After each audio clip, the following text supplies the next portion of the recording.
Start. అమ్మా ధర్మ తల్లి నాకు ఆనకు ఇవ్వని ఏమంటాడకేనా అన్న తల్లి, నేను రాసిన గ్రంథము చదివి విన్న వారికెల్లా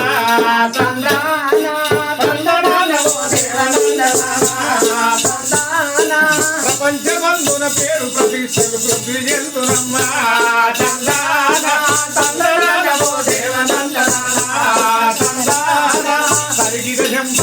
తల్లి, నేను రాసినటువంటి గ్రంథము చదివిన వారికి అర్థమను, అది జ్ఞానులకే. అజ్ఞానులకు మాత్రం ఎప్పుడూ అర్థం కాదు.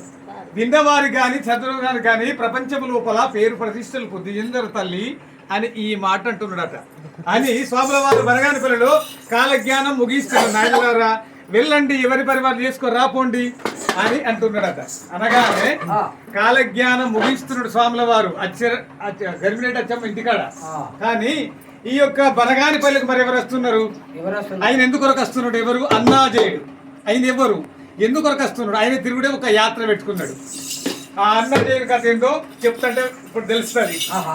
అన్నజేయుడనే బాలుడు సై అగో అన్నజేయుడనే బాలుడు సై అన్నజేయుడనే బాలుడు సై యాత్రలు తిరుగుతూ సై బనగాని పల్లెకు చేరగా సై రామము ఎంతగా తిరిగనా సై అర్థం బాలుడా సై అచ్చమ్మ గారిలు చేరగా సై రప్పయ్యను గన్నడా విశ్రాంతి కూర్చున్నడా బలానంటి సై తమ్ముడా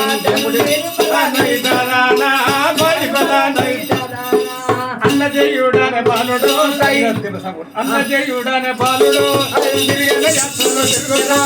బనగాని పల్లెకు చేరగా గ్రామము ఎంత బాలుడు అచ్చమ్మ గారిలు చేరగా ఈ రప్పయ్యను కన్నడా విశ్రాంతి నాయన. ఆ అన్నాజేయుడు యాత్రలు తిరిగి తిరిగి తిరిగి తిరిగి బనగాని పల్లెకు ఊరు వెలుపలకు వచ్చిండట. నాయనలారా, ఈ ఊళ్ళే భక్తులు ఎవరు, ధర్మాత్ములు ఎవరు? నాకు అన్నం పెట్టకున్నా సరే కానీ ఒక్క పూట నాకు పండుటానికి చోటితో సరిపోద్ది అని ఊళ్ళకి వచ్చిండట బనగాని పల్లె. పూర్వకాలం అన్నాజేయుడు అడగగా, ఓ అయ్యా నీదే ఊరు నీదేం పేరు కానీ ఇప్పటి వరకే ధర్మాత్మురాలు మా ఊళ్ళు ఉండేవో గర్మిడ అచ్చమాంబింటికి ఒక సోమల వారు వచ్చిండు, ఏం బాధ ఉన్నదో చెప్పుకోమని ఈ ఊళ్ళో